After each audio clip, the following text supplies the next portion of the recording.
है प्रकाश का क्या है परावर्तन। देखो प्रकाश का परावर्तन समझने से पहले क्या समझना होगा, प्रकाश किसे कहते हैं। प्रकाश किसे कहते हैं, कहाँ, अब आदमी का नाम नहीं है प्रकाश। क्या है ये मत करना प्रकाश कुमार या फिर वो साउथ का खलनायक जो है प्रकाश झा, वो वाला बात नहीं है। प्रकाश का मतलब क्या होता है ये जानना होगा, प्रकाश कहाँ से आता है ये जानना होगा, उसके बाद ही सब कुछ हम समझ पाएंगे। ठीक है, ध्यान से समझिए। सबसे पहले आपका पॉइंट क्या है, प्रकाश। प्रकाश किसे कहते हैं, तो प्रकाश वह कारक है, वह माध्यम है जिसकी सहायता से हम किसी वस्तु को देख पाते हैं। सोचो कि अगर आपका और हमारा आंख, जैसे हम आपको अभी देख रहे हैं, ठीक है, हमारा आंख बहुत अच्छा है, आपका आंख भी बहुत अच्छा है, यानी कि आप दूर दृष्टि दोष भी देख सकते हैं, सही सही, निकट दृष्टि दोष भी, यानी कि हर एक चीज को देख सकते हैं, साफ साफ पढ़ सकते हैं, सुन सकते हैं। ठीक है, आंख आपका सही है, बिल्कुल सही है, लेकिन अगर रूम में लाइट बंद कर दिया जाए या फिर अभी रात हो जाए, समझ में आया, तो क्या आप किसी भी चीज को देख सकते हो, या आप जो पढ़ाई करते हो पढ़ सकते हो, नहीं पढ़ सकते हो। तो प्रकाश क्या है, वह कारक है, वह माध्यम है जिसकी सहायता से हम किसी वस्तु को क्या करते हैं, देखते हैं। ध्यान से समझिए, प्रकाश क्या है, वह कारक है, वह माध्यम है जिसकी सहायता से हम किसी वस्तु को देख सकते हैं। जैसे टॉर्च जला देते हैं, जलाते हैं, मोमबत्ती भी जलाते हैं, तो उससे हमको कोई ना कोई वस्तु, जो भी चीज रहता है आसपास में, वह दिखाई देता है कि नहीं, और जैसे ही उसको बंद कर देते हैं दिखाई देना बंद हो जाता है। यानी कि टॉर्च जो जलाए वो मोमबत्ती क्या हो गया, तो एक कारक हो गया, माध्यम हो गया। तो अब बताइए टॉर्च के या मोमबत्ती की सहायता से ही ना, के माध्यम से ही ना किसी वस्तु को देख पाए हैं।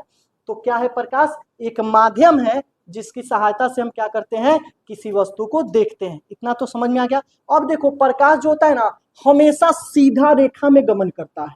प्रकाश जो है ई नहीं कि टॉर्च जलता है तक सांप गुजर लेखा चलो तो कहे मैं घूमते घूमते चले हम, ऐसे नहीं। यानी कि प्रकाश जो होता है हमेशा क्या होता है, सीधी रेखा में गमन करता है। प्रकाश जो होता है हमेशा सीधी रेखा में गमन करता है, यह एक प्रकाश का गुण है। कबो ऐसे ऐसे घूम के आम के नहीं चलेगा जैसे सांप चलता है।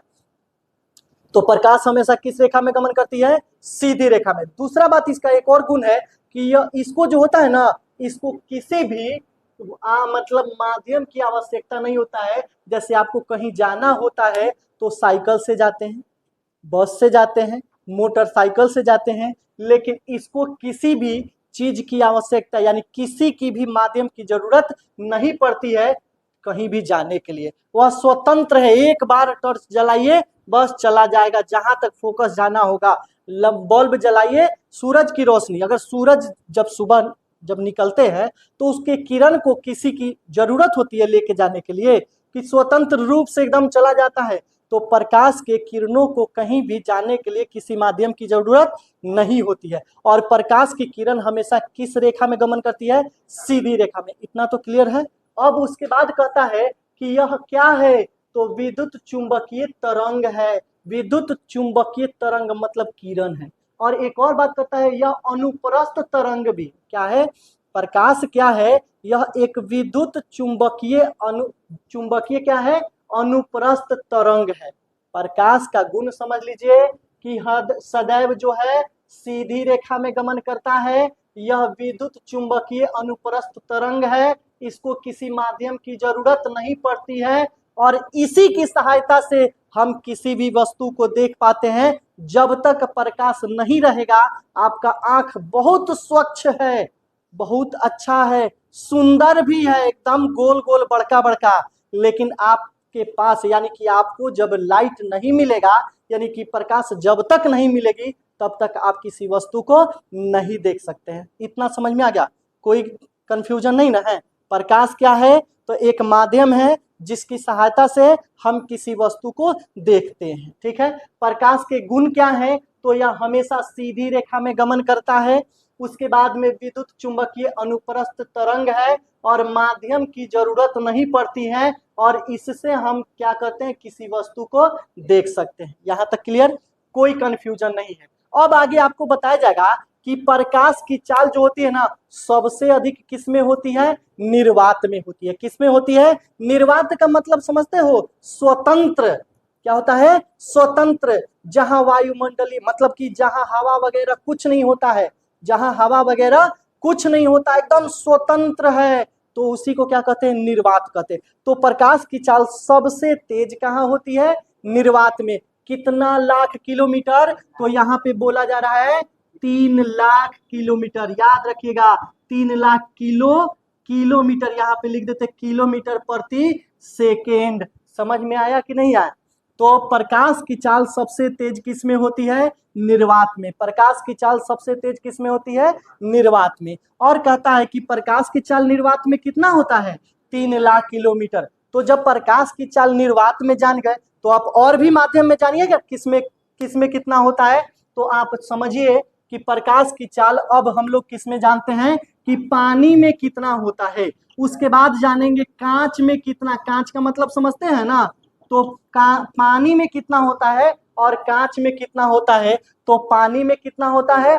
2 लाख, देखो ध्यान से, 2,25,000 किलोमीटर। क्या है? km क्या है? ठीक है, ध्यान से समझना। 2 लाख यानी कि 2,25,000 किलोमीटर प्रति सेकेंड। सबसे अधिक किस में है? निर्वात में है। सबसे अधिक किस में है? निर्वात में। उसके बाद किस में है? और सबसे कम इसके बाद इसमें कितना है? सिर्फ 2 लाख है। कितना है? 2 लाख किलोमीटर प्रति सेकेंड। इतना समझ में आ गया? क्या समझे हैं अभी? हम लोग समझे हैं प्रकाश किसे कहते हैं। उसके बाद प्रकाश का गुण क्या होता है कि वह स्वतंत्र रेखा मतलब कि वह सीधी रेखा में हमेशा गमन करता है।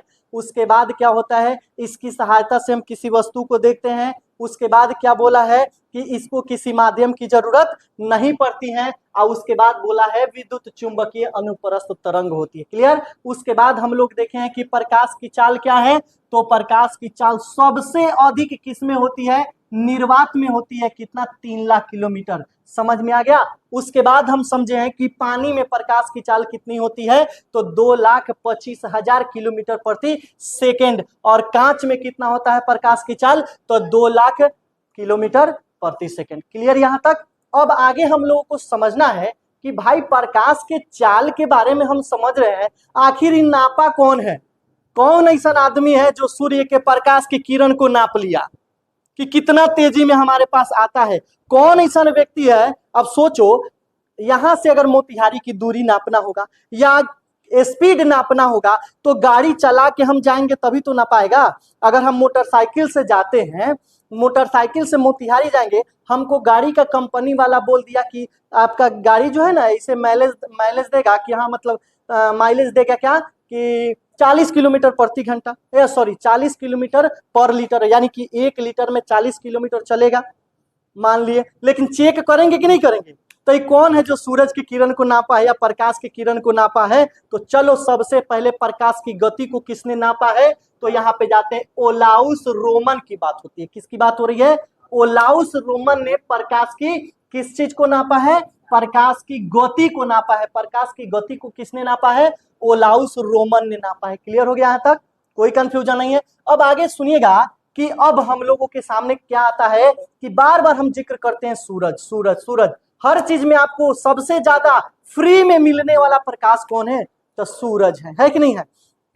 देखिए अब बताइए, आप बल्ब जला रहे हैं उसमें भी पैसा लग रहा है, मोमबत्ती जला रहे हैं उसमें भी पैसा लग रहा है, डिबिया जला रहे हैं उसमें भी पैसा लग रहा है, लालटेन जलाते हैं, लैंप जलाते हैं, कुछ भी आप प्रकाश के लिए कुछ भी एक सूरज के सिवा किसी का भी यूज करो, सब में क्या लगेगा? आपका पैसा लगता है कि नहीं लगता है? तो भाई जब सूरज इतना सस्ता लेकिन सबसे महत्वपूर्ण है कि नहीं है, सिर्फ प्रकाश ही नहीं मिलता है, बहुत कुछ मिलता है इससे, है कि नहीं? तो सूरज से हम लोगों की दूरी कितनी है, यानी पृथ्वी से सूरज का दूरी या सूरज से पृथ्वी का दूरी कितना है, तभी तो उसके बीच का दूरी नापेंगे तो उसका समय भी पता चलेगा। तो यहाँ पे बताया है, सुनिएगा, सूर्य हम पृथ्वी वासियों से यानी कि पृथ्वी से सूर्य की दूरी कितना है? 15 करोड़ किलोमीटर है। कितना? 15 करोड़। अब हम नहीं नापने गए हैं, हम नहीं ना नापने गए वहां से यहाँ तक की दूरी, लेकिन सब कुछ नापा गया है। चलो देखते हैं आगे। तो कितना हो गया? क्लियर हो गया? 15 करोड़ किलोमीटर है। अब आगे कहता है प्रकाश को पृथ्वी तक पहुंचने में कितना समय लगता है? 8 मिनट 16 सेकेंड समय लगता है। कितना सेकेंड लगता है? 8 मिनट 16 सेकेंड लगता है समय। इतना तक बोलिए, कोई कंफ्यूजन किसी को है क्या? यहां तक समझ में आ गया? कोई कंफ्यूजन नहीं है, बिल्कुल क्लियर। प्रकाश किसे कहते हैं, प्रकाश के गुण क्या होते हैं, प्रकाश की चाल क्या होती है, प्रकाश की चाल सबसे अधिक किसमें होती है और कितना होता है, उसके बाद में पानी में प्रकाश की चाल कितना होता है, उसके बाद कांच में प्रकाश की चाल कितना होता है, प्रकाश की गति को किसने सर्वप्रथम मतलब किसने नापा था। अब आगे पढ़ेंगे हम लोग किस चीज के बारे में। फिर इसके बाद अब एक और बात हम आपको समझाना चाहते हैं। क्या? तो हम लोग प्रकाश की चाल को समझ गए हैं, थोड़ा ध्वनि भी तो समझ जाए। जो हम लाउडली बोल रहे हैं, जोर जोर से बोल रहे हैं, आपको सुनाई दे दे। हम जो बात बोल रहे हैं आपको सुनाई दे दे, इसके लिए क्या करना होगा? तो ध्वनि का भी चाल पता करना होगा ना। तब ना, अब बताओ, तेज तूफान चल रहा होगा, तो बताओ तेज तूफान चलता है उस समय, और एक बंद कमरे में, बताइए, बंद कमरे में 2 गो मियाँ बीवी बतियाता था, साए साए बतियाता है। काहे साए साए बतियाता है? ताकि हमनी के बात कोनो दोसर गोड़ा नहीं सुन ले, है कि नहीं। अब देखिएगा, फोन का जमाना हो गया है कि नहीं। तो लड़का लड़की मतलब कि समझिए कि अब समझिएगा फोन का युग है, तो एकदम धीरे धीरे रूम में बतियाता है सब, कि पकड़ाए नहीं। तो क्या बाहर निकल के बतिया ले तब तो पता चलिए जाएगा, पूरा मुंगड़ी उठाएगा लोग, थूर थार के ठीक कर देगा लोग।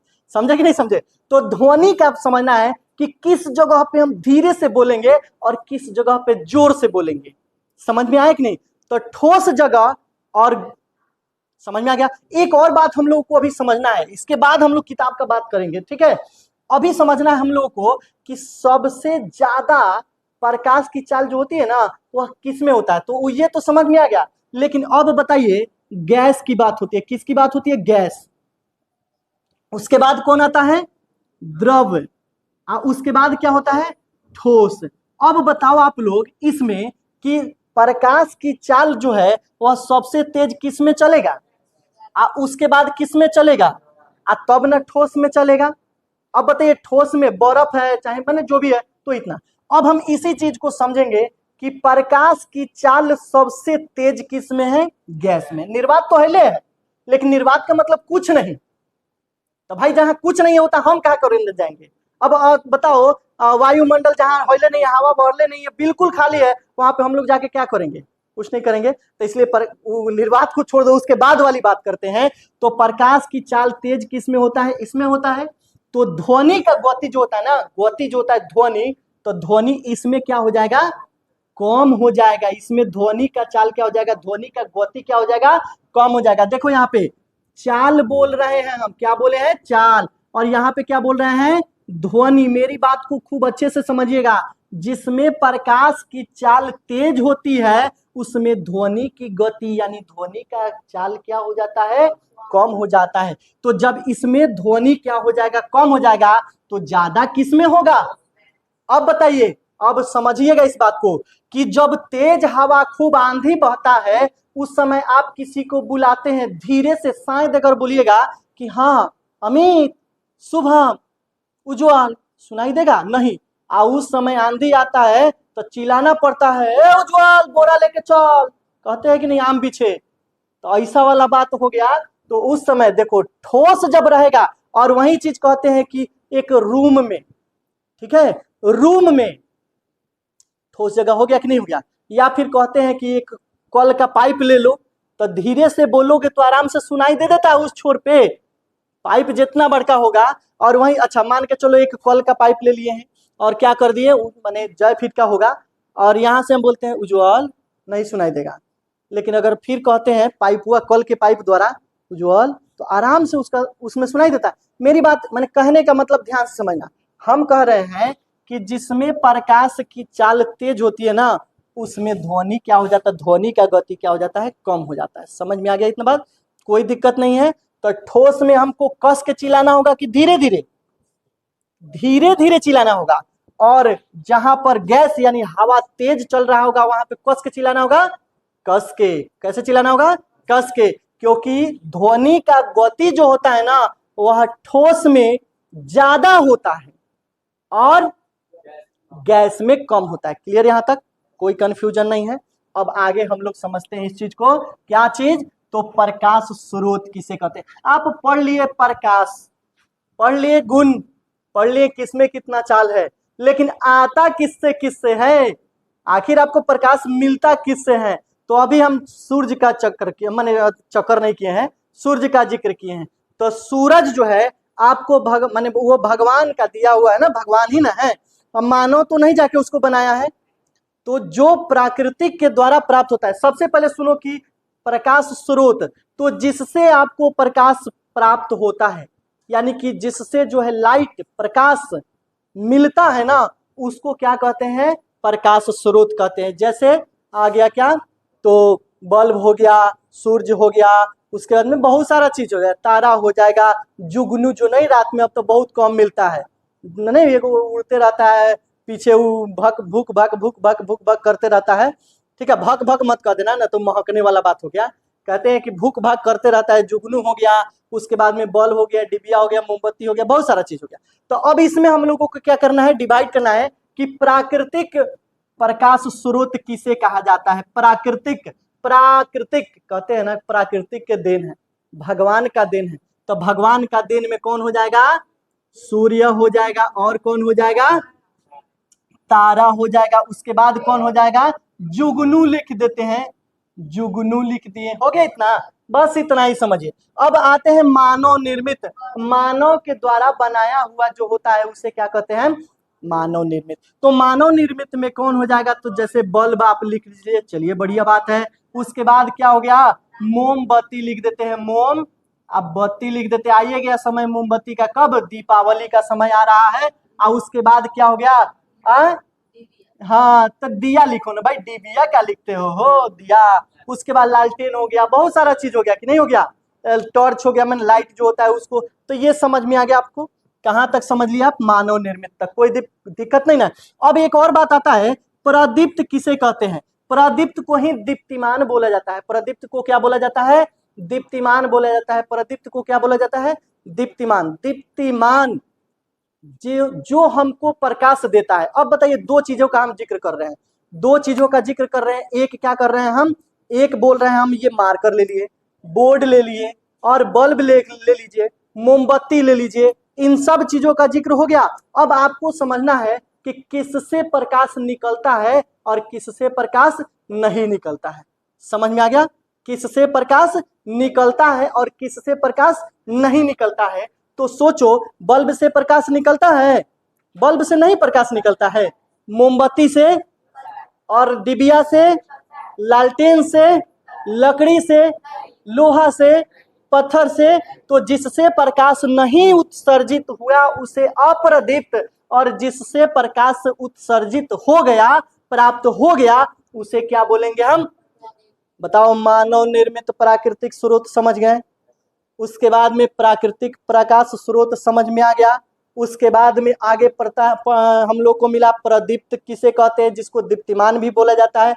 तो दीप्तिमान वस्तु किसे कहते हैं, क्लियर हो गया। उसके बाद आपका क्या मिलता है? अप्रदीप्त किसे कहते हैं, ये समझ में आ गया, कोई कंफ्यूजन नहीं है। अब आगे हम लोग को क्या पढ़ना है? परकीर्णन के बारे में। किसके बारे में? परकीर्णन के बारे में।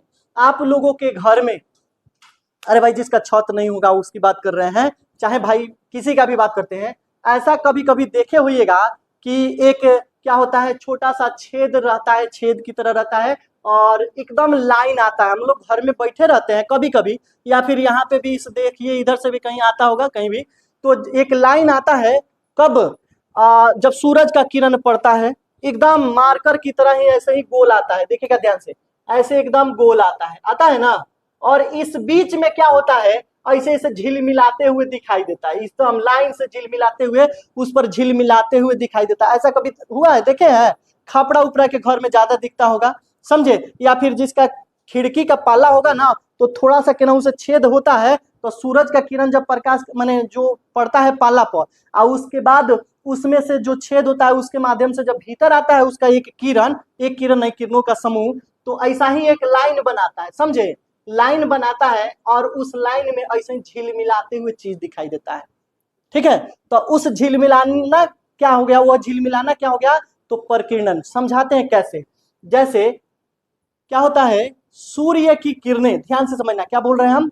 सूर्य की किरणें, जब धूल कण पर पड़ती है, किस पर पड़ती है? धूल कण पर पड़ती है। किस पर? धूल कण पर। क्या है? धूल कण पर पड़ती है तो धूल कण प्रकाश के कुछ किरणों को अवशोषित कर लेता है। प्रकाश के कुछ किरणों को धूल कण क्या कर लेता है? अवशोषित कर लेता है। क्या कर लेता है? अवशोषित कर लेता है और उसके बाद उसको अपने चारों तरफ उसकी ऊर्जा को, देखो ध्यान से मेरा बात फिर से समझो, प्रकाश की किरणें जब धूल कणों पर पड़ती है, प्रकाश की किरणें किस पर पड़ती है?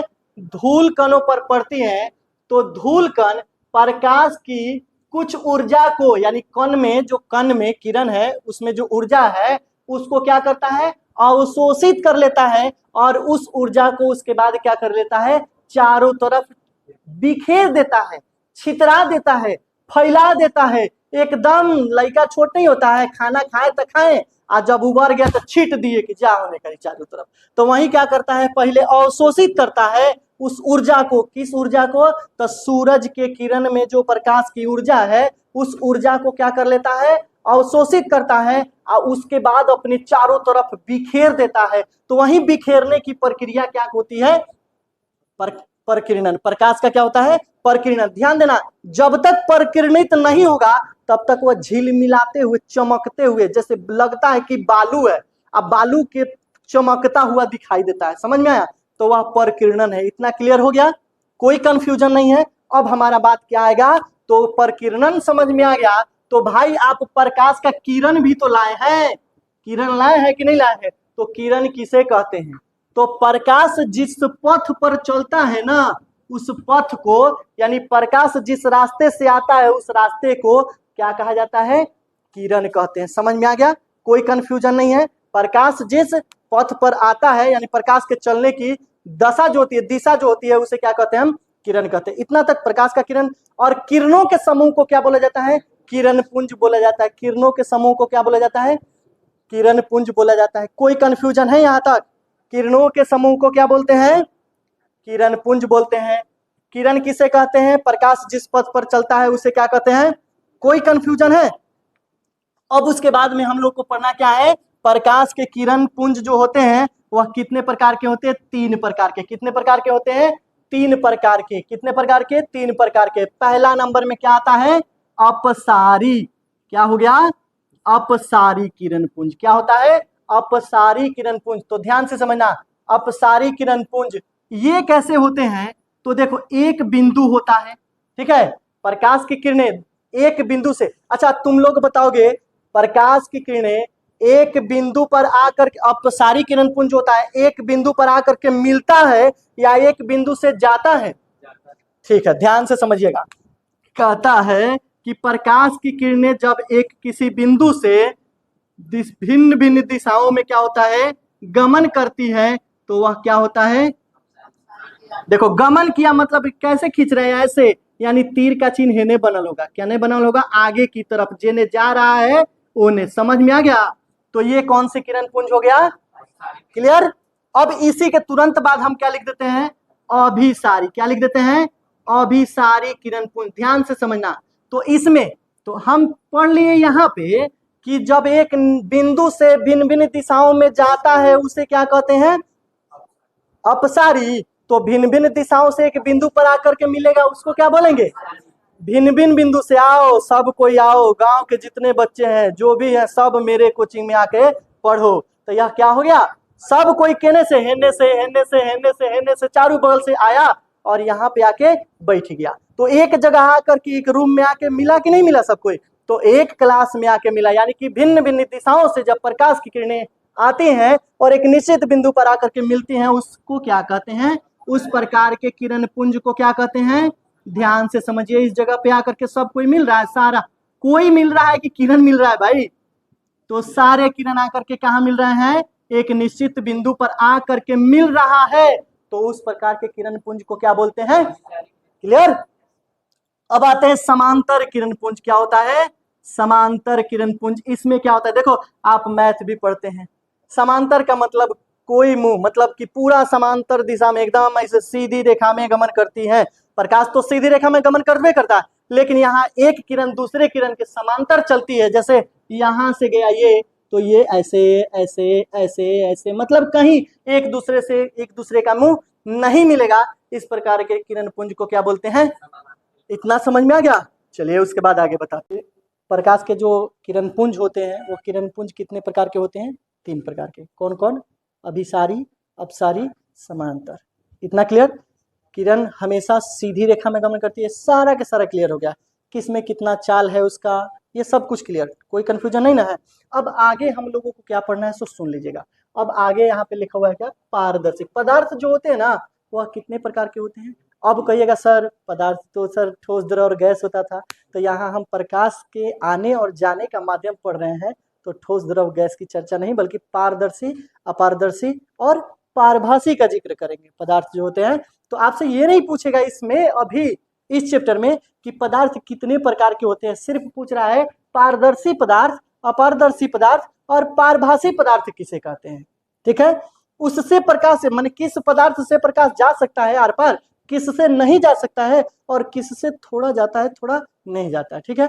तो मेरा बात समझिएगा कि पारदर्शी पदार्थ का मतलब क्या होता है कि जिस पदार्थ से होकर प्रकाश की किरणें, कौन सी किरणें? हाँ, ये नहीं कि तुमको ढकेल देंगे तो चल जाएगा, वो बोल तो पारदर्शी हो गया वो। तो बताओ चल जाएगा तो तू मान के चलो प्लास्टिक में ढकेल दिए, प्लास्टिक टाना हुआ था, पूरा लगा हुआ था, प्लास्टिक समझते हैं ना, दुकान उकान में लगा रहता है, ढकेल दे तो प्लास्टिक तो हो गया, लेकिन प्रकाश की किरण की जाने की बात हो रही है, न कि आपके जाने की बात हो रही है।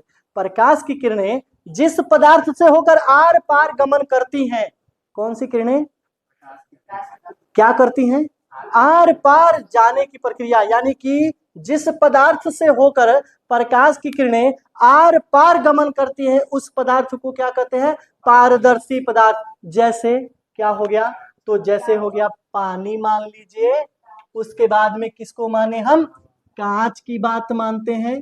कांच की बात मत मानो भाई, कांच मानो। तो चलो हम इतना क्या लिखे भाई, छोटा छोटा चीज है, इतना बड़का मूर्ख थोड़े हैं आप लोग, मूर्ख हैं?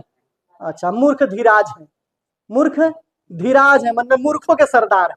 चलो यहाँ पे बात करते हैं पदार्थ किसे कहते हैं, तो ये समझ में, सॉरी, ये पारदर्शी पदार्थ यानी जिस पदार्थ से प्रकाश आर पार करती हैं गमन, उसे हम क्या कहते हैं? जैसे हो गया पानी, प्लास्टिक, शीशा जिसको कांच बोलते हैं, हवा भी हो गया, लेकिन हम 3 गो का जिक्र कर लिए, इसमें कोई कंफ्यूजन नहीं है।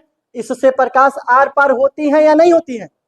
कोई कंफ्यूजन नहीं है। अब आपसे कोई पूछेगा कि अपारदर्शी, अब हम बोर्ड के उस पर कितनों टॉर्च जलाएंगे, यहाँ से कितनों टॉर्च जलाएंगे तो क्या उस पर जाएगा? नहीं। या फिर अगर हम खड़े हैं और हमारे पे कोई टॉर्च जलाएगा तो क्या इस पार चला जाएगा? नहीं जाएगा ना। तो प्रकाश जिस पदार्थ से आर पार नहीं हो पाती है उसे क्या कहते हैं हम? अपारदर्शी। मनुष्य हो गया, बोर्ड हो गया, ईंटा हो गया, लोहा हो गया, एल्बेस्टर हो गया, कुछ भी कहो आप, मतलब लकड़ी हो गया, है कि नहीं है, दीवार हो गया, उसके बाद में ये पोस्टर जो है, पोस्टर सब हो गया, यानी कि ये जो भी मैंने इसमें है, समझ में आया कि नहीं आया? यानी कि जिससे प्रकाश की किरणें आर पार गमन नहीं करती हैं उसे अपारदर्शी पदार्थ कहते हैं। क्लियर? जैसे में समझ में आ गया। अब आते हैं पारभासी। कभी कभी आप लोग पढ़ते पढ़ते क्या कर देते थे, अभी का तो समय नहीं, पहले का बात करते कि डिबिया से पढ़ता था सब तेले गिरा देता था, है ना। या फिर कोनो कोनो ऐसा लड़का रहता है, छोट छोट लड़का जो छोटा वाला बैचों में आता है, जो ठीक है, उसमें क्या करता है, कोनो लड़का की कॉपी पे रहता है सब्जी गिरल, तेल गिरल, मतलब क्या करता है कि पता नहीं उससे खाता है सब क्या। कहने का मतलब है कि अगर किसी कागज पर तेल गिर जाता है तो तेल गिर जाता है तो हल्का आर पर दिखाई देने लगता है कि नहीं? तो कागज पर तेल गिरा हुआ है तो उससे आर पार थोड़ा थोड़ा दिखाई देता है, कुछ ही अंश, यानी कि वैसा पदार्थ, क्या बोले हैं, वैसा पदार्थ जिससे जिससे होकर, यानी कि जिस पदार्थ से होकर प्रकाश की कुछ ही किरणें आर पार होती हैं, आर पार होती हैं, प्रकाश का कुछ ही किरण आर पार होता है, उसे हम पारभासी पदार्थ कहते हैं। बुझाया? समझ में आया? तो कहते हैं कि पारदर्शी किसे कहते हैं? जिससे आर पार हो जाए। कौन चीज? प्रकाश की किरण। और जिससे आर पार नहीं हो, टॉर्च जलाए तो वो पार नहीं दिखे, तो वो क्या हो गया? और जिससे प्रकाश की कुछ ही किरणें क्या होता है, आर पार जाता है, उसे हम क्या कहते हैं? समझ में आया कि नहीं आया? अब आते हैं क्या चीज? प्रकाश का परावर्तन। बताइए, हम उतना बोले, उतना पॉइंट समझाएं, समझा रहे हैं कि नहीं समझा रहे हैं? प्रकाश का चाल पढ़ा दिए, सूरज के किरण की बात कर दिए, उसका प्रकीर्णन की बात कर दिए, उसका पारदर्शी अपारदर्शी प्रदीप्त अप्रदीप्त फलानवा चिलनवा ठिकानवा सब के चर्चा कर लिए। लेकिन चैप्टर का बात अब गया आया है। क्या चैप्टर का नाम क्या था? क्या है? था नहीं, अभी है, प्रकाश का परावर्तन। तो अभी चैप्टर का नाम आया, तो हम उतना देर से क्या कर रहे थे? तो चैप्टर का जो भी बात है, जो भी पॉइंट है, इससे रिलेटेड उन सब चीजों को बताया जा रहा था। समझ में आया? बोले तो हैं कि आप अगर मेरे यहाँ पढ़ने आ रहे हैं तो सिर्फ विकास सर के पास पढ़ने जा रहे हैं। हो गया कि विकास सर कैसा पढ़ाते हैं, किस तरह पढ़ाते हैं, लड़का सर के कूटते हैं कि नहीं कूटते हैं। एक लड़का था, बोलता था सर कि हम जो है ना उतने ही सुधरे हैं जितना हम कूटे गए हैं। तो हम बोले कि कैसे? तो सर हमारी जिंदगी अदरक की गांठों की तरह गुजरी है, हमारी जिंदगी अदरक की गांठों की तरह गुजरी है, जितने कूटे गए उतने ही सुधरे हैं। नहीं समझे? अदरक को जितना कूटिएगा ना, उसका तीतापन कम होता जाएगा। तो जहां जहां गिरह रहता है अदरक का आदि का, उतना क्या होता है, खूब तीत लगता है। तो जितना पिटाया है ना उतना ही सुधरा है। तो हम बोले कि ठीक है। तब उसी तरह बोले कि चैप्टर पे आ गए। अब चैप्टर हम लोग को क्या पढ़ना है? प्रकाश का परावर्तन। तो सुनिएगा, आप बात करते हैं चैप्टर में क्या है। तो अब एक बात बताओ, कभी कभी ऐसा हुआ है, ऐसा भी हुआ है कि प्रकाश की किरणें, ठीक है, किसी सतह से, प्रकाश की किरणें किसी सतह से, जब देखो सूरज की किरणें हो गई, या बल्ब जलाएं, या टॉर्च की किरण आ रही है, कोई भी प्रकाश की किरणें क्या होती हैं? किसी सतह से टकराती है, या दर्पण भी बोल सकते हो। किसी सतह से टकराती है, यानी यहाँ पे बना दिए आने वाला किरण। प्रकाश की किरणें जब किसी सतह से टकराती हैं और वापिस चली जाती हैं, यानी टकरा करके वापिस चली जाती हैं, तो इस प्रक्रिया को क्या कहते हैं? यानी आना और टकरा के चल जाना, उसे क्या कहते हैं? समझ में आया कि नहीं आया? जैसे गाछी में गए होंगे, गाछी में गए होंगे और दूसरा के गाछी पर दूर से ही ढेपा चला के मारे होंगे, मारे हैं। अच्छा, उसके बाद क्या होता है? आम नहीं गिरा होगा। कभी कभी ऐसा भी होता है कि ढेपा चलाते हैं और वो ढेपा जाके दाढ़ी पर लग करके सीधे कहाँ लग जाता है? माथा पर। तो उसके बाद आम नहीं उठाते हैं, आप पता है क्या करते हैं? अरे बाप रे बाप, माथा फूट गए, लगले क्या? आम को छोड़िए, आम कहाँ गया? उसी समय घरे घरे किसी को बतेबो नहीं करते कि ढेपा चलाए थे तो वो रिटर्न होकर के हमारे माथा पर लगा था। बताते हैं क्या? अगर बताइएगा तो क्या करेगा? तो बताइएगा ना तो कहेगा कि तू दूसरा की गाछी पे काहे ढेपा चला, हाँ बोलेगा ही नहीं बोलेगा। तो इसलिए मैंने ऐसा नहीं हुआ है कि किसी को बोल भी नहीं सकते हैं। तो समझिए आप क्या किए थे? चलाए थे ना, उहे ढेपा क्या हुआ? वापिस आ करके लगा कि नहीं लगा? कोई जरूरत नहीं है कि हमको लगबे करेगा, कोई जरूरत नहीं है कि हमको लगेगा ही। हो सकता है कि हम ढेपा जो चलाए हैं डाढ़ी पर लगा है, किसी न किसी चीज पर लगेगा, और लगने के बाद रिटर्न के न तो गिरेगा कि नहीं गिरेगा। तो समझिए, ये भी बताएंगे कि माथा पर कब लगेगा। हम चलाएंगे तो हमारे माथा पर कब लगेगा और दूसरे के माथा पर कब लगेगा, लेकिन टकराना जरूर है उस ढेपा को। ढेपा समझते हैं ना? अरे हम लोग गांव देहात के, तो हम लोग नहीं समझेंगे तो कौन समझेगा ढेपा?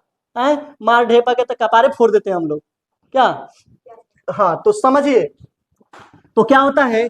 प्रकाश की किरणें जब किसी सतह पर आ करके क्या होती हैं? टकराती हैं, और टकरा करके पुनः वापिस चली जाती हैं। इस प्रक्रिया को प्रकाश का क्या बोला जाता है? परावर्तन बोला जाता है। परावर्तन, अभी अपवर्तन वाला चैप्टर हम नहीं पढ़ रहे हैं। परावर्तन आया और वापिस टकरा करके चला गया, बिना टकराए नहीं जाएगा। अगर टकराएगा नहीं तो सीधे बढ़ते चला जाएगा। समझ में आया कि नहीं? या फिर उधर से कोई गेंद मारता है, गेंद फुटबॉल जो होता है, उधर से कोई गेंद मारता है, इधर आया, हम इधर से इसे करके मार देते हैं, तो फिर आया और टकरा करके दूसरी तरफ चल गया कि नहीं? तो आ करके यानी प्रकाश की किरणें आई और आ करके दूसरे तरफ या तीसरे तरफ केनहू चल जाए, यानी टकरा करके जब चली जाती है, तो इस प्रक्रिया को क्या बोला जाता है? प्रकाश का परावर्तन। क्लियर हो गया? अब ध्यान देना है। अब इसी बीच में हम एक और बात समझते हैं कि इसके कितने नियम हैं। तो प्रकाश के कितने नियम होते हैं? 2 नियम होते हैं। कितने नियम होते हैं? 2 नियम। कौन कौन होता है? तो मेरा बात समझना, क्योंकि इसके बाद हम लोग को बहुत कुछ पढ़ना है। अभी कहता है प्रकाश के कितने नियम होते हैं? प्रकाश के परावर्तन के कितने नियम होते हैं? 2। कौन कौन? तो आपतित किरण, तो हम बोल रहे हैं आपतित किरण, अभी आपको बताया भी नहीं है आपतित किरण क्या होता है। फिर बोल रहे हैं परावर्तित किरण, आपको बताया भी नहीं है परावर्तित किरण क्या होता है। फिर बोले हैं अभिलंब, अभी बोले भी नहीं है कि अभिलंब क्या होता है। आपतन बिंदु पर, यानी कुछ नहीं बताए तो पहले नियम कैसे जान जाएंगे? नहीं ना जानेंगे। तो अब हम लोगों को समझना है, ध्यान से समझिएगा। इस चीज को हम पहले क्या कर देते हैं? मिटा देते हैं। मेरा बात आप समझिए ध्यान से, खूब अच्छे से।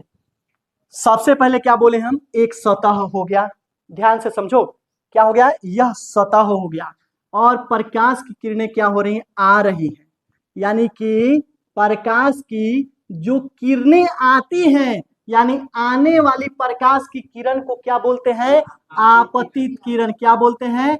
आपतित किरण। क्या बोले? आपतित किरण। इतना समझ में आ गया? क्या लिखना जरूरी है? आपतित किरण भी हम समझा रहे हैं। नोट्स आपको पीडीएफ मिल ही जाएगा, नोट्स अपना बना ही है कोचिंग का, सब कुछ आपके पास मिल जाएगा। तो ज्यादा समझना है कि ज्यादा छापना है? समझना है ज्यादा, इसलिए छापने के चक्कर में मत रखिए। देखो बोर्ड पर सिर्फ आंसर है आपका, बोर्ड पर क्या रहेगा? सिर्फ आंसर। क्वेश्चन अपना बनाओ। जब आंसर रहेगा ना, क्वेश्चन केहू लेखा घुमा के देगा तो हम लोग क्या कर सकते हैं? बना सकते हैं। लेकिन जब क्वेश्चन याद करोगे तो आंसर तक गड़बड़ा जाएगा।